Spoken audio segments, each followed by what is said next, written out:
The reason why I'm in fitness, the reason why I'm in leadership is because of the exception to the rule. The rule is that people don't change, Mm. but the exception to the rule is that there's transformation. Transformation is possible.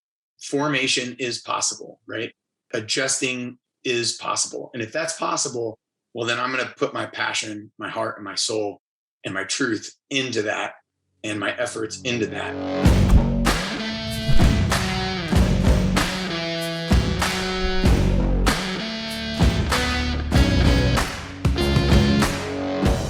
Welcome to the Spear and Clover podcast, the show about the art of crushing your goals and the discipline of loving your life while you do. I'm your host, Jason Skisick, the entrepreneurial evangelist, and each week I bring you the stories of visionaries who see the world as it could be and can't help but take action. If you're enjoying these episodes, please take a moment to subscribe, like, and review. This is the best way to stay in the loop when we drop new content. It has been said that you are not a true leader until you have produced effective leaders below yourself. Aaron Guyett has spent his life first following orders as a Marine, becoming a high-level leader himself, and now developing the next generation of leaders across several disciplines. Fitness, faith, fatherhood, you name it, and Aaron is knees-deep in seeking excellence for himself and those he serves. In our conversation, Aaron shares some of the key principles that have helped him make it this far. Please welcome my friend, Aaron Guyett. I almost said Guyett because we were just talking about the pronunciation. So Aaron, funny. How you doing, brother? Great. Yeah, I realized I was like, man, I probably shouldn't have said the proper pronunciation. I should have just stuck with my French joke of putting up my hands, because then that put it into your mind. Yep. I've done that. I've made that mistake too. So yeah, man, I'm doing awesome. Thanks for having me on your show. Yeah, brother. It's so great to have you. I'm not sure the order of these will come out, but we just recorded one yesterday. I was on your show, Living Fit, which was awesome. I think you guys are doing some unbelievable work there, but you've got your fingers in a lot of pies, my brother. Why don't you kind of run down for the listeners at home exactly kind of what you guys are doing over there? Yeah, well, so I think I can premise it a little bit, and this might get the story started. So I was sitting, speaking of fingers in a lot of pies, I just had my first kid. I just got married, just had my first kid, Hannah, who's now 9 years old. Yeah. And I had just rejoined the Marine Corps in the reserves. And I was in the middle of getting a graduate degree in leadership studies or organizational leadership. And I'm like, man, I'm doing too much. But then I heard my professor was talking, and he goes, and he had done just incredible amounts of things. I mean, like he had like a full-blown mission for orphan kids in like all of South America and Central America, not just like one country, but all of it. And he was a tenured professor at this university. And I mean, the list went on and on and on, written so many books or whatever. And he said to me and to the whole class, he said, yeah, anytime a door is open, anytime God opens a door, I just check to make sure the devil's not on the other side. If the devil's not on the other side, I walk through the door. It doesn't matter the door, because I figured God's got a reason why he opened the door for me. Wow. Man, he said that, and I was like, dude, there's something about that. I don't know how to turn it off. So it's like, well, if the door is open, as long as the devil's not on the other side, I might as well just walk through it. And basically, fortunately, unfortunately, it's a double-edged sword, obviously. Yeah. So with Living Fit, we're very much the same mind. So we've got courses, kettlebell courses, battle rope courses. The cool part about kettlebell course is really actually breaking down human movement and teaching human movement. The battle ropes course, it's really about teaching metabolic pathway programming, metabolic pathway conditioning.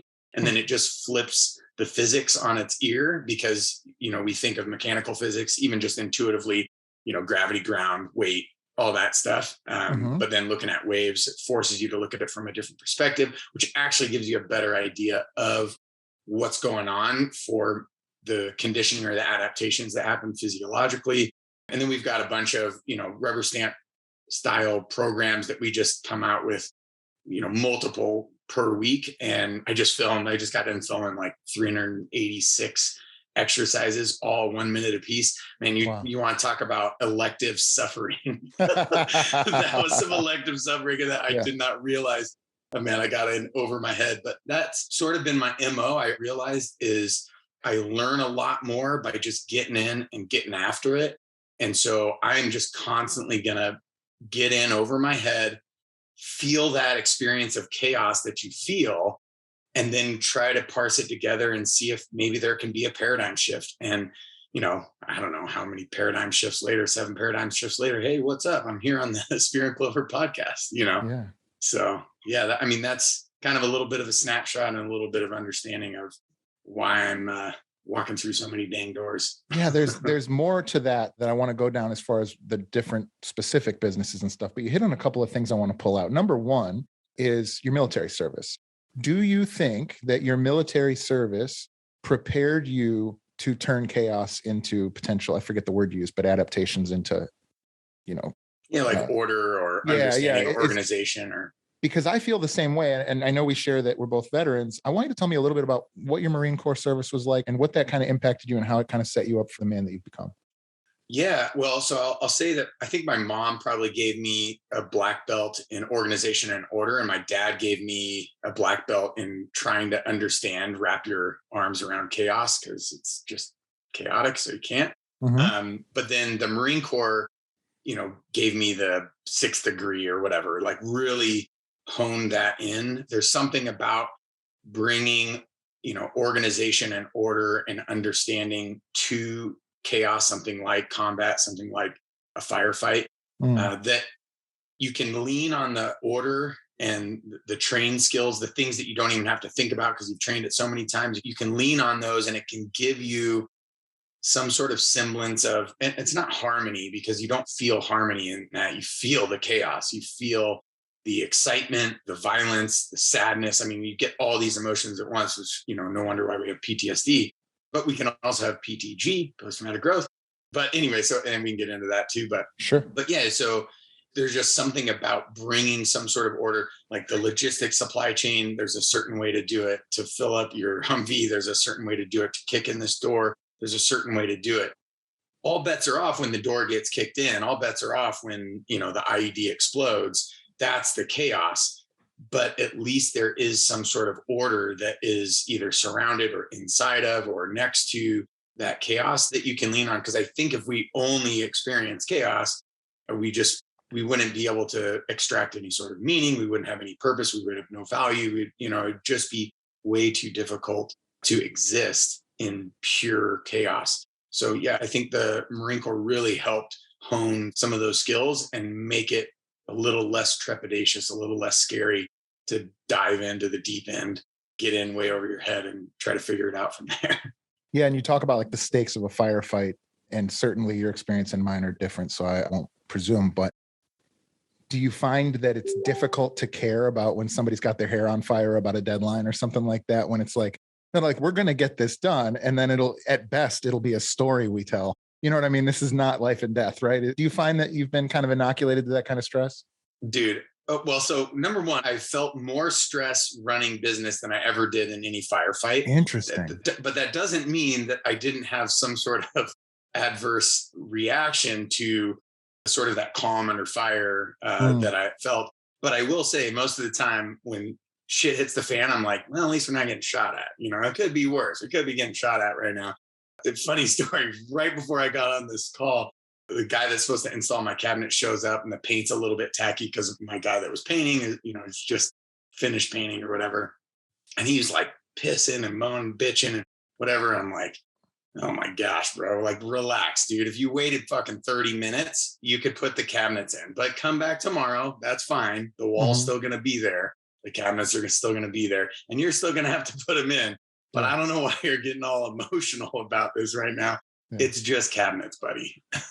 Yeah. And it's interesting. I think it's, and again, veterans, military service, everybody's experience is different, but it's interesting that there are some things that you learn from those experiences, just that collective, non-elective suffering of like, we're going through this and that's just the way it is. I think it's an uncommon experience for Americans. I think what you're kind of talking about is a good description of that. Like for me, 100%. Not 100% of the time, but in traffic or something like that, it's like my response goes straight to the smile now. It used to be like, I'd get upset and then I'd be like, it's just this. And then I'd be like, ha ha ha. And now it's like right to the smile. Like if somebody's like shaking their fist at me in the car, I'm like, how's it going, buddy? I got no time for that anymore.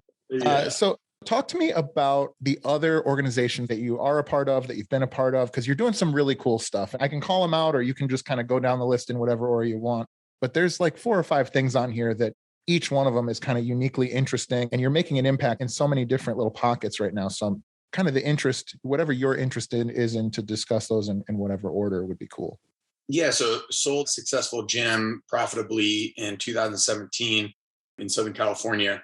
Started an online education company that centered around battle ropes, kind of niching myself there, but then teaching metabolic pathway conditioning. Sold that to Living Fit. Now they're education director and also master coach battle ropes. But then my passion project has been leadership, and I think the failure of leadership in our world, not just country, but in our world, whether it's corporate, church, college, university, whatever, right? Failure of leadership. And a lot of it is just failure of nerve, the ability for people to accept responsibility and stand in the gap for the next generation of leaders is all but gone. And I think that's stemming off of what you said, where, most people just unelective or elective suffering just don't do it. And so we are weak. And so weak men specifically, I can speak to this, but I think weak people generally and weak leaders, if you're weak, then you don't want to be responsible for the failure and the mistake. But that's exactly what we should be doing. That's where we're going to learn the fastest. That's where we're not going to create a, jacked up community, a jacked up society, a jacked up company, a jacked up college, whatever the case might be, because somebody had the spine to, stand for something that means something, that is significant. And so, oftentimes leaders are about followers. Oh, how many followers can I get? And I think good or great leadership, good leadership, yeah, you got a ton of followers. Great leadership, though, is about developing the next leaders, right? So looking at every sphere of influence, every opportunity, every person that you touch as potential leadership. Now, will they be the next greatest CEO or, whatever the case might be? Maybe not. But, if we could actually take responsibility to try to elevate the people that are around us, specifically and especially our team, what we'll find is we'll all probably get elevated to a much higher level, and we'll have to accept our failures and our mistakes and things like that in order to be able to do something about it. You have to accept responsibility instead of, if you're a victim, you can't do anything about it, right? It happened to me. So, there's nothing we could do. There's nothing I could do. It just happened. So Leaders of Leaders is like my passion. And the cool part is that's turned into a lot of things. There's a discipleship piece to it, Christian discipleship. There's a rite of passage for kids. So I've written 12-year-old, 16-year-old, and 18-year-old rite of passage for my kids. And I didn't realize how many people were like, dude, sign me up, or hey, can I send my kids to you? I'm like, no. But if you're the parent, like, you can be intentional, and you can actually invest in and be intentional and be accountable to your kids' training, and then have them do this rite of passage. So now I'm reverse engineering curriculum for that, because I realized the rite of passage stuff is pretty overwhelming. They're like, oh, I don't even know how to get my kid to want to do a pull-up, let alone do 20 when they're 12, or whatever the case might be. Right. And so then that's the Leaders of Leaders stuff. So we do some events where, we bring men together, put them through some sort of difficult challenge in friendly competition. But before that, we give them some training, some soft skills, some hard skills, and then put those skills to the test. And again, because I think that's largely missing from our culture and our community and our society. And then with that, Special Forces experience is like, here, hold my beer. This guy, Jeff DePatie, was kind of the architect and founder with his wife, Jessica DePatie. I'm familiar with them. Yeah. So, you know them. But so they created something called the Special Forces Experience. And there's an 8-day The Process, which is essentially like a special operations community selection process that's, 8 days. So it's brutal, but it's all about really the human, the man, discovering not only their limits, but discovering themselves, their true selves in the process, and, ripping away the ego and all that stuff. And so I've been blessed with the opportunity to be a cadre and instructor with them and help them design some stuff. And we've designed something called the Trials, which is like a 12-week online, much softer serve version of something like the Process. He's done like a long-range shooting course, so that I've got a special place in my heart for the Special Forces Experience, and that whole group of men and women. I mean, they're just top of the heap, just incredible people that will accept responsibility for not you, but society's failings, right? They're choosing to accept responsibility for our problems, for our mistakes, and they're doing something about it, which is just rad. I love it. So I want to go back because I was just listening to the podcast earlier today, and they were talking about Teddy Roosevelt. And Teddy Roosevelt would take on these just ridiculous, audacious goals, right? And he did some stuff that people hate, and he did some stuff that people love. So I won't be specific, but there was a time where he was working on, it might have been the national parks. It was something that was unpopular. And the guy was like, hey, if you're successful at this, you could be the president one day. And he goes, no, just stop right there. He's like, just don't even go any further with that. He's like, I need to make me being, I remember what it was. He created the police academy in New York, and it was wildly unpopular because the police up until that time just didn't stop crime, and they could be old and out of shape, and there was no rubric for what the standards would be. And he was like, look, I don't care if you like me or not. In fact, they kicked him out. They fired him and kicked him out. And he moved to Montana or whatever, because everyone in New York hated when he instituted this academy. But he goes, yeah, but the police were better. And so like, he was basically saying to this person, like, I can't let my personal gain overwhelm my personal responsibility. And I think that was kind of a little bit of what you were talking there. And so if you're listening to this at home and you do take responsibility, and maybe you served or maybe you didn't, and you're taking care of your kids and you're taking care of your business, I'm not interested in that. But Aaron, if I'm listening to this and I've just identified, holy shit, I'm a weak man, I'm a weak woman, whatever, and I don't take responsibility for myself and I do feel like a victim, what's your advice to those people? Like, what can they do right now that maybe would help to either turn themselves around and start to like get their fingernail under the problem a little bit, or even better, kind of cut the chain there and hopefully develop and raise strong children? Yeah. So man, that's a can of worms, because when you start to realize like, I haven't been accepting responsibility for either stuff that I've done or stuff that, people around me have done or done to me or whatever. I think that the next step that would be the best, but is probably even more difficult to do than to accept responsibility, is to forgive yourself and forgive, the people that have effed you over in your life and meant harm, intended harm. Because the moment you forgive yourself and forgive them, now that is the first step in taking responsibility. It's like, hey, yeah, you did screw up. You didn't do the right thing. Acknowledge that. Doesn't have to be who you are now, right? So a lot of times, and I think this is often with the PTSD stuff, right? It's like this traumatic thing happened. We blame ourselves. We can't escape from our blame. We won't forgive ourselves. Right. We live in a pretty vengeful culture, right? Like you just watch any movie. It's like vengeance is a thing, right? We love it. We feel so good. It's justice is being served. But the problem is if you did the bad thing, right? Like, well, you can't kill yourself. I mean, you can, and then that does happen, right? And that is right what you're doing your rucks for or whatever. But isn't it more powerful to forgive yourself? That's your first act in taking control and in saying, hey, I made a mistake, but I'm going to at least try to do something about making that mistake, about that failing in my life, about falling short, or about these other people, doing things harmfully to me. I'm going to forgive them. So now I don't have that chain that's attached to that thing that happened to me. Now I'm free to make the next decision. So that is really where the freedom is found. I think that is really when we experience true autonomy, is like forgiving yourself. Now you have all this experience, all of this history, all of this understanding, but you have a clean slate in front of you. You have a clean, clear canvas that now you can paint the next step on.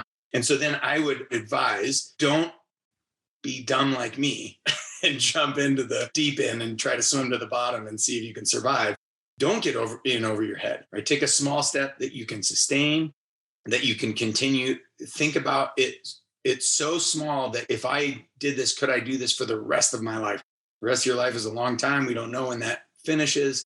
So there's, a lot of ambiguity there. So it's like, man, that's saying a whole lot. And so sometimes it's, just as simple as I'm going to get up 15 minutes earlier, or I'm going to choose to drink water. I'm going to choose to, go on a 10-minute walk. I'm going to choose to do one push-up, right? We can know these very concrete, easy things to do. Like, hey, boom, one push-up. And I'm going to do one push-up every day for the rest of my life, right? Like that's my small little change where I'm going to take responsibility for my body. And because the mistake that I made is, I chose to be a fat, lazy tub of crap or whatever, if that's the thing, or there are a million things, Sure. but it's like that one push up. And man, Atomic Habits, I think, does a great job of putting handles on The Power of Habit by Charles Duhigg. But that one push up will inevitably lead to more healthy choices in your life. And it might lead to 2 push-ups. It might lead to 10 push-ups. It might lead to getting a gym membership. But the thing is, if you try to solve your problem by getting all the way to the finish line in one day, like, you're just going to get overwhelmed. And guess what? It ain't going to work, because it's consistency over time, right, that develops that new character that now has responsibility, that's forgiven that old character that didn't have responsibility and is able to do something about it. What do you think it is about fitness that it unlocks so much in people's entire lives? Because you couldn't say the same about like your dental health or like, the car you drive, or I don't know, other habits. Like, what is it about fitness that you think, why does that impact so much of people's lives when they make a change? It's experienced in all 6 senses. And I'll say 6 senses because our 5 senses, right? We experience it with all of our 5 kind of concrete senses of what we can feel and hear and taste and see, smell, and touch. But then it inevitably affects our feelings. It inevitably affects our emotions. And so it's a cognitive rewiring that's happening by doing something that's concrete and knowable, right? Whereas if I can go internal and think, right, like you did before or after our call yesterday or after our talk yesterday, right? You're internal and you're able to parse some things apart and articulate or whatever, but nothing's concrete right now, right? It's all just this ethereal idea, cognitive understanding. It's not real until it's felt in all of our other 5 senses. And fitness does that. Immediately it makes it real. As real as this coffee that I get to throw down my gullet and just love so much. It's like, that is real. I can taste it. I can smell it. I can feel it, right? I can see it. But then when I drink it, it also gives me all sorts of mental synapse, right? Firings that tells me, it connects to the nostalgia of my childhood. It connects to the nostalgia of like having a cup of coffee after a fucking gnarly battle in Iraq. There's all sorts of other things that it's doing, but it's a physical, concrete representation, of something that is beyond physical. And that is fitness. Like, that is movement. That is exercise. And who knows, is our body made for our brain, or is our brain made for our body? And nobody can answer that chicken and egg question, because the way our cognition and our mammalian brain and lizard brain is all set up, it's set up so that we can move and do these fine motor movements and stuff like that. But then the more we do that, then actually the more cognition we tend to have, and the more critically we can think through things. And so, my heart breaks when somebody, is unable to move, or, is missing limbs, or is paralyzed or something like that, because, man, there's a whole chunk that's gone. It doesn't mean that they don't have their mind, and having your mindset is key. I think it's the most key thing, but fitness, man, it delivers that on a silver platter every time. Yeah. And I couldn't agree more with all of that. What I would add, and just kind of digesting what you're saying, is I'm hearing a lot about personal responsibility. I'm hearing about like forgiveness and grace, right? The grace to have somebody maybe wrong you or maybe victimize you, if that's the word you want to use. And you as the leader or as the parent or just as the person stuck in traffic, being able to like forgive that person from a place of grace, or take responsibility for something when the team drops the ball or when you drop the ball. And I think that comes from a place of strength.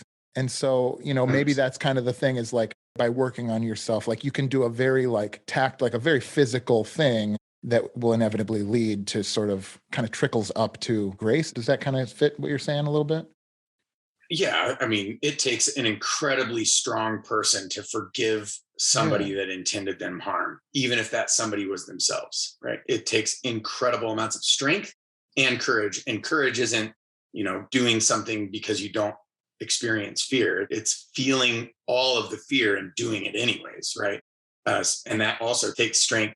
And oftentimes, we can build concrete strength that lends itself into actual, mental toughness, mental strength, and mental courage.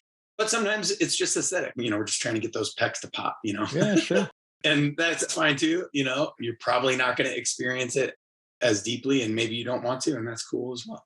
Yeah. So back to you more personally, how has your experience been as a leader, as a part of these organizations? How has your perspective and what drives you changed as you've become a husband and father? Bro. Yeah. Yeah. Go. Yeah. So if you're responsible for one life and now all of a sudden you feel a sense of you don't have to take responsibility, I think you'd be a shitty father and a shitty husband if you didn't, but Sure. That's my own personal opinion. You can have whatever thought you want, but now in being gifted my wife, and I see her now as a gift, not as like something that I won or, because then it starts to objectify and then it dehumanizes and that just leads down a slippery slope. But totally blessed with, gifted with this incredible human that now I've got to not only learn from, but learn how to interact with and relate to. And there's all sorts of challenges and obstacles and issues that are presented there that I can look at it as, oh, it's difficult and it sucks and you shouldn't get married. Or I could look at it as, man, it's actually refining my ability to communicate, to relate to things outside of me and my ego and all of that. And then you add children in that, and children are just like, they'll suck every bit of time. They'll suck every bit of energy. They'll suck, but only because they're sponges and they want to know how to interact with the world. And they start with a completely blank slate.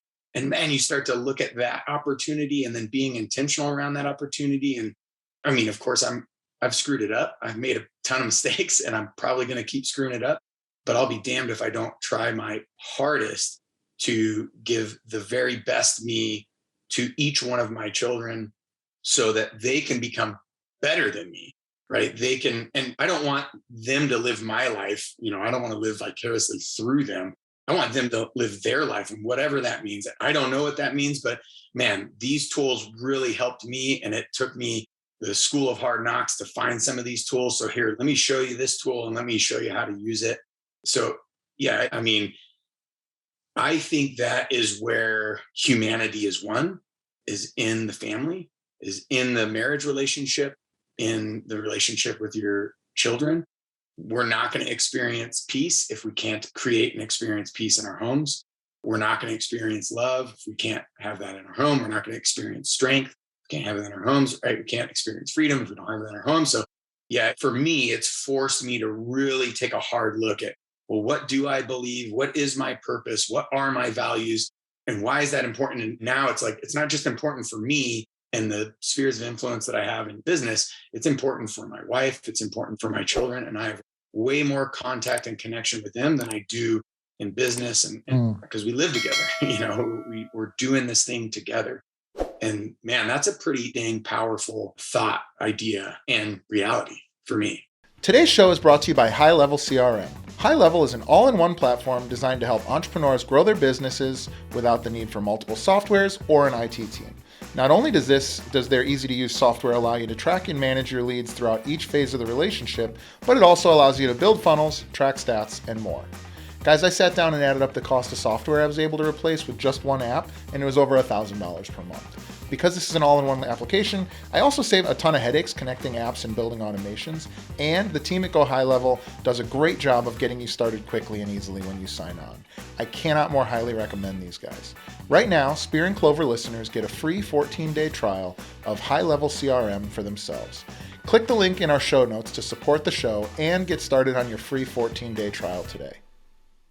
I'm super excited that today's show is brought to you by the Global School of Entrepreneurship. Most practicing entrepreneurs cannot take 2 years away from their growing business to attend a full-time campus-based program or spend every weekend away from family and business for a couple of years. Finally, there's an accredited program specifically designed for you to work on and grow your business while completing your MBA. The GSE MBA complements the needs and schedules of someone actively engaged in an entrepreneurial venture while still covering the accredited curriculum expected from any MBA program. The Global School of Entrepreneurship offers a unique offering called the Mastermind to MBA program. It consists of 10 students who work together in a forum-style cohort and meet every other week for a year. The GSE MBA helps you develop skills in critical thinking and strategic planning. Students also develop competencies in leadership, decision-making, and communication with both employees as well as the important stakeholders in your business. You will be exposed to world-class academics and fascinating guest lecturers. You'll work on your business while working in your business. Students are guided by real-world entrepreneurs with decades of experience starting and scaling businesses just like yours.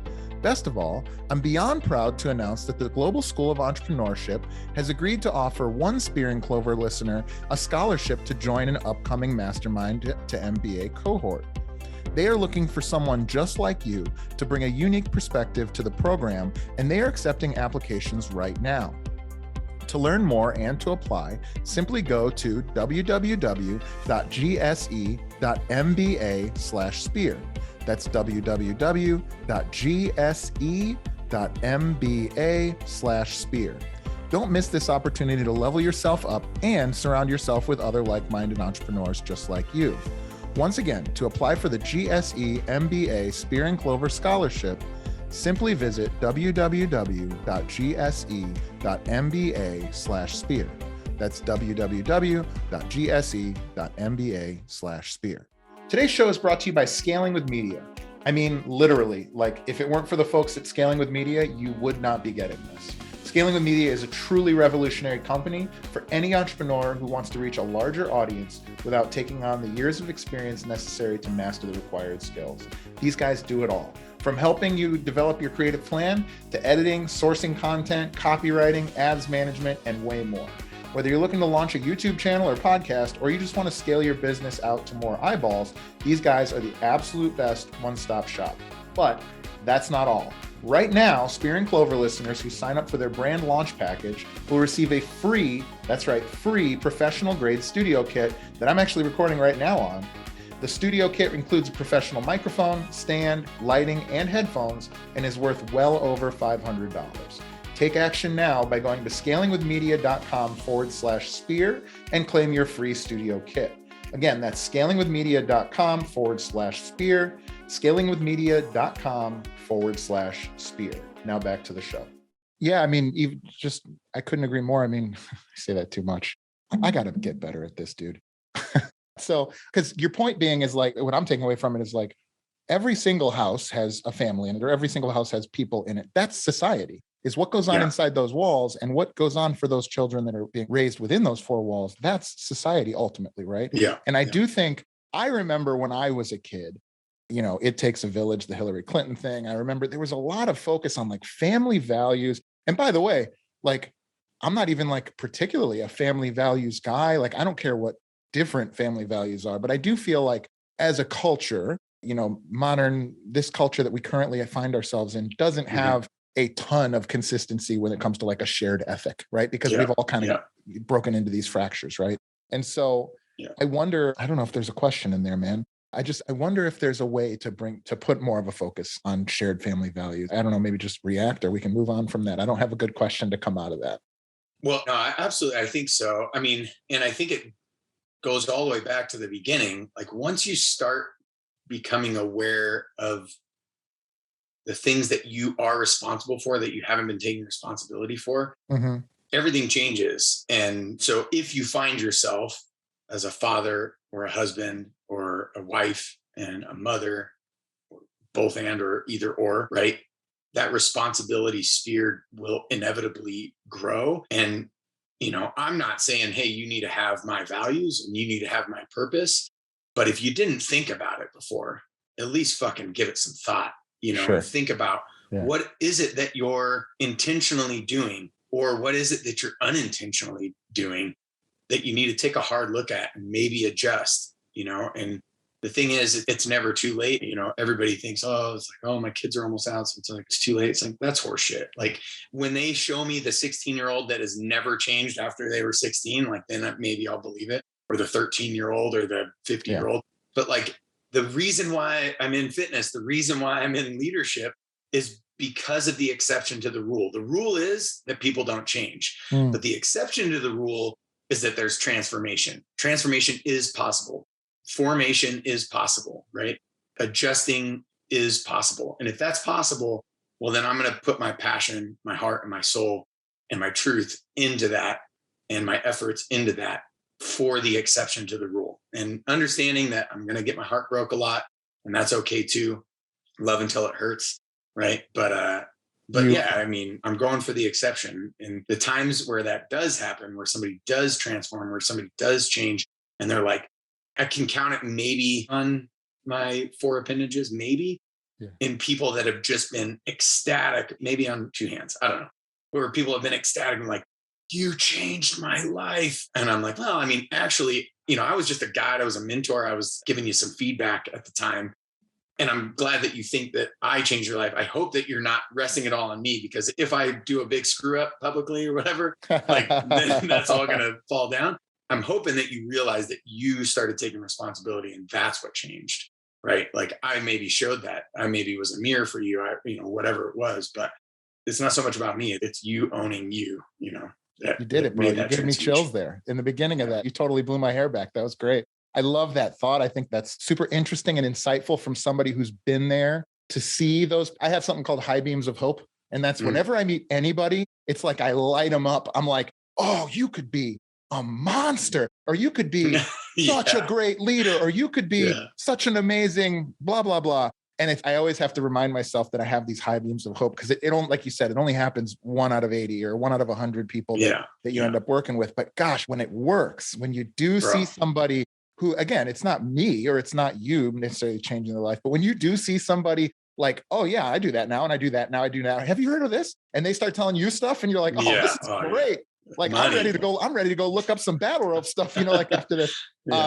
So the last thing I want to talk about family, and then I want to talk a little bit more about your businesses and sort of the organization a little bit, but you have become an incredibly interesting person and a dynamic person, and somebody who's capable of grace and responsibility and all these cool dynamic things out of struggle. How do you provide a similar opportunity for your children now that they may not have to, I say have to, face similar struggles? Do you have thoughts on that? Well, dude, I'm pulling it from the Jason Skisik book. It's get out of here. It's elective suffering. No, like seriously, the rite of passage is elective suffering. Like the thing is, the beauty of kids, like I could force them to do it, or I could get you excited about it, and you're going to want to do it, and you're going to want to earn the thing that's on the other side of the rite of passage, namely adolescence. Really, for the 12-year-old, it's like you're going to earn adolescence. You're going to experience a true transformation. And then on the other side, when you've gone through that ritual that creates that passage from childhood into adolescence, you're going to have some new responsibilities and some new things. Somebody told me once, as you go up in leadership, your autonomy opens up, your influence increases, but the duties and the responsibilities start to squeeze in, right?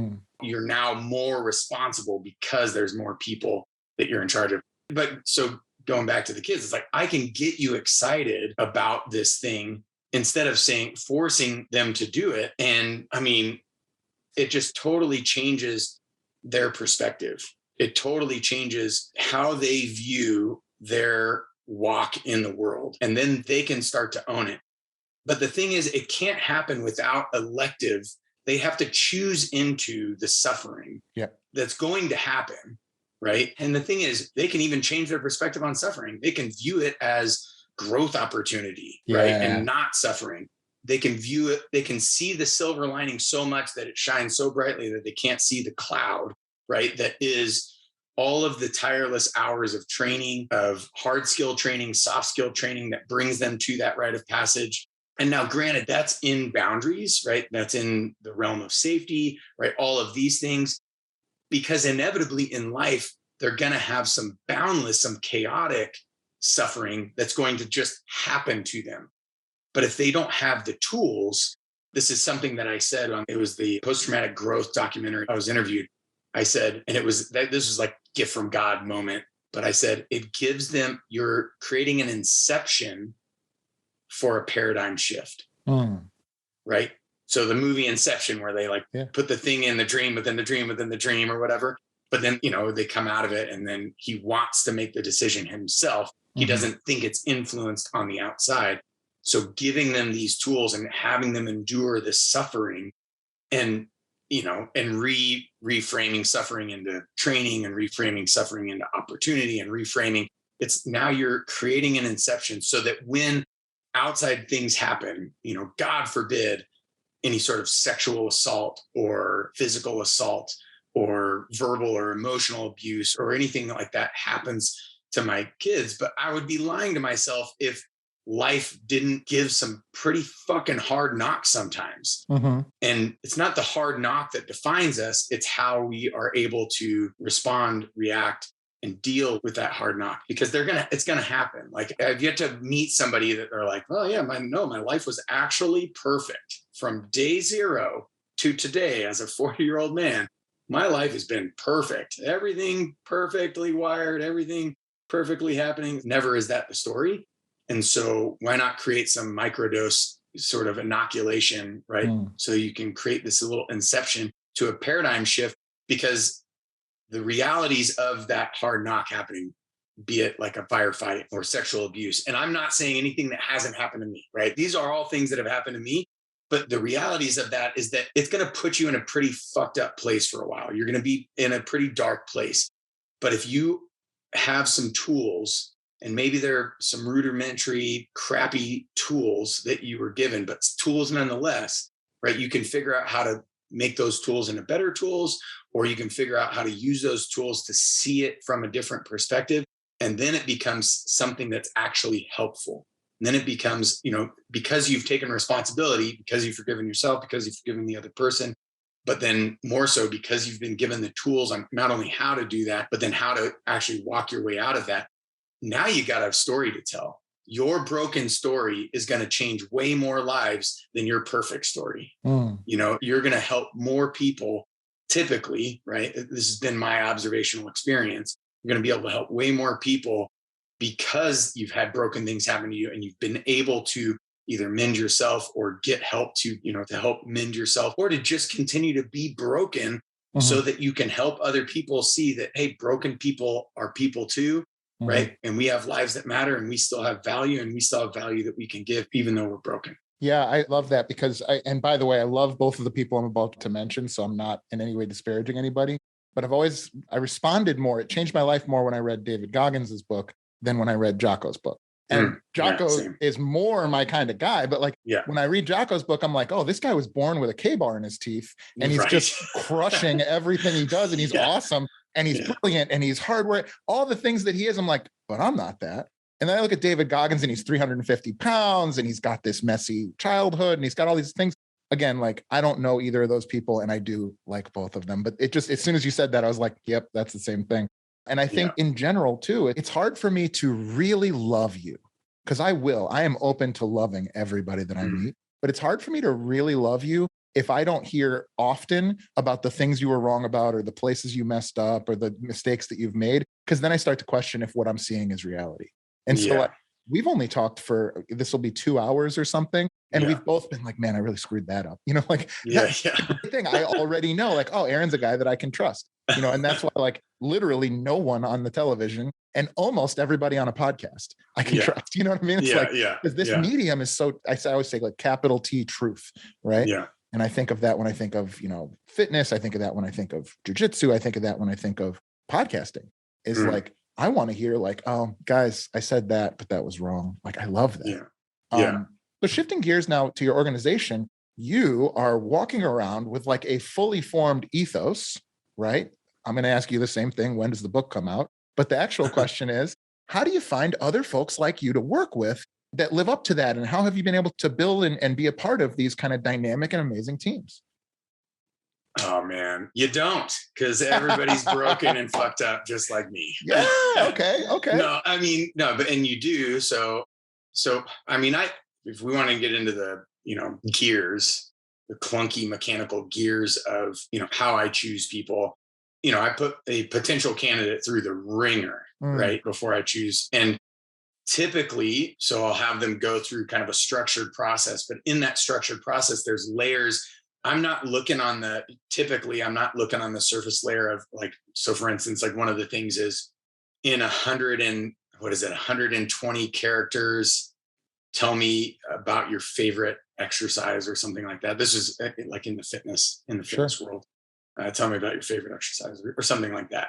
Mm-hmm. And it's really hard to do in 120 characters, like pretty much impossible. Mm-hmm. So I'm looking at two things. One, can you actually follow instruction and do 120 characters? Because I don't really care about the exercise. Right. I give a shit less about that.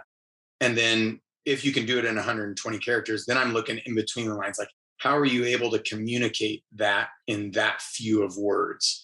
So something like that. And then, there's other like emails and uploads and whatever. And typically I'm not looking at the email response. I'm not looking at the didactic work. Like, I know you can go look that stuff up and copy and paste and plagiarize and do whatever. Like, it's not about that. It's about how did you go about doing it? And that's going to tell me far more about who you are as a person. Hard skills are much easier to teach than soft skills, right? And so when I say hard skills, it's like, how to shoot a weapon, right? How to assemble and disassemble a pistol, or how to fill out paperwork, or, even how to program for fitness or whatever. What's much tougher is hard work, decent communication, right? Those are all things that we tend to have had cultured in us from being a young child, right, in our most impressionable years, all the way to now adulthood. And if I can see glimmers of that, and all of the other educational stuff sucks, I will take that person every day of the week and twice on Sunday over the person that's hyper qualified but has just shit soft skills. Like, they followed everything to a T, but that's all they did. They didn't show any intangible worth, so to speak.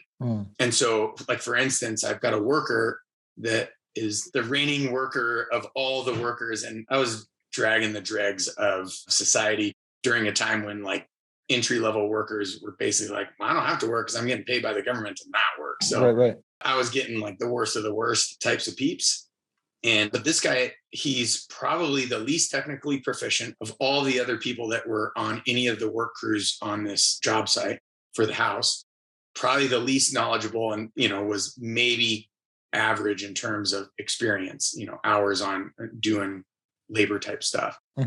But this guy could work hard, and he, even when it was outing himself, would tell the truth and fess up, right away. Like, yo, I drank too much last night or whatever. Sure. I was like, okay, well, your consequence is you come to the job and you work on over there, or whatever. But we can have fun with that. But the thing is, it was the hard work and being able to be honest, right? And he'll end up becoming 10 times better than any of the other guys that have really finite and really incredible hard skills because of those intangibles, because of those character traits that he owns. So yeah, I do like a 7-day process. I want to see if people are willing to work through the weekend, and then I'm not going to make them work through the weekend because I just think that's effed up. But how bad do you want it? The weird part is, like, fitness industry is pretty new. A lot of industries are pretty new. But if you look at, like, I coming from the military, you look at the FBI, you look at the military, you look at police, fire, right? All of these civil service jobs, dude, they have like 6-month application processes, 9-month application to try to find the best person. The special forces experience, right? It's like an 8-day process for selection. And most people just don't make it. Special operations communities, like their selection process is anywhere from 2 weeks to like 1.5 2 years, some of their pipelines, right? And there's a reason for that, because they're going to weed out all the people that really don't want it. They just think they want it. I don't want somebody that thinks they want it. I want somebody that knows deep down that this is truly what I want to do. And that's how, we built our team on Living Fit. That's how I'm building the team with Leaders of Leaders. And then by the grace of God, the team that came together. But I think it's the same way with the Special Forces experience, because it wasn't about the money. Nobody was getting paid a bunch of money. It was all about what it is that we're doing. And that just happened to attract the right person. So I've been totally gifted to be around some incredible organizations, incredible institutions. And so just looked around and like, man, the fitness industry could use some weeding out. Like, just because you got a nice butt, just because you got some pecs that bounce, doesn't mean that you're going to be able to be a good coach. doesn't mean that you're going to be able to communicate effectively. Yeah. And I think that sounds smart. I just this week had one of my very good friends told me that he had a 1-year unpaid internship to bring on another coach. Mm-hmm. And then another friend of mine that I know was able to hire like super high level performers in like 2 weeks to like staff like a pretty big team. And I remember being like, I can't believe it. That's unbelievable. I've never been able to do that. And then honestly, like, I don't think any of them still work there anymore. And so it's one of those things where if it seems like it's impossible, it probably is. So the tag on what you just were talking about for hiring is, do you prefer to draft or trade? In other words, do you prefer to draft folks that are not from within this industry that you know really well and maybe have a core value fit and you identify something in them and you bring them up? Or do you typically look for professionals who have some great experience and just try to hope to match and align and see eye to eye with those? Yeah, I'm down for both. But typically, so what typically made it through that 7-day hiring process?